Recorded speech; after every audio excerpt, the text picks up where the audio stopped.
আপনি কি জানেন মানুষের শরীরে কোন জিনিসটা দুর্বল হলে তখন ডাক্তার আর ওষুধ কিছুই কাজ করে না? সেটা হচ্ছে ইমিউন সিস্টেম।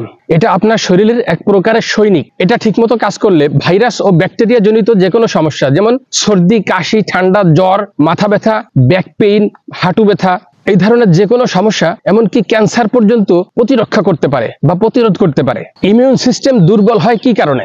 ঘুম কম হলে, অতিরিক্ত টেনশন করলে, ডুবো তেলে ভাজা বা ফাস্টফুড জাতীয় যে কোনো প্রকার খাদ্য গ্রহণ করলে এবং কেমিক্যাল জাতীয় খাদ্য খাবার গ্রহণ করলে। কি করলে ইমিউন সিস্টেম শক্তিশালী হয়? প্রাকৃতিক খাদ্য খাবার গ্রহণ করলে, যেমন নিয়মিত বিটরুটের জুস খেলে, আদা, হলুদ, পর্যাপ্ত পরিমাণ পানি সেবন করলে এবং পুষ্টিকর খাদ্য গ্রহণ করলে ও নিয়মিত ঘুমাইলে। আপনি যদি আপনার শরীরের ইমিউন সিস্টেম শক্তিশালী করতে চান তাহলে এই নিয়মগুলো ফলো করুন। আপনি সুস্থ থাকবেন, নিরাপদ থাকবেন। ভিডিওটা ভালো লাগলে শেয়ার করে অন্যদেরকেও জানার সুযোগ করে দিন। ধন্যবাদ। আসসালামু আলাইকুম।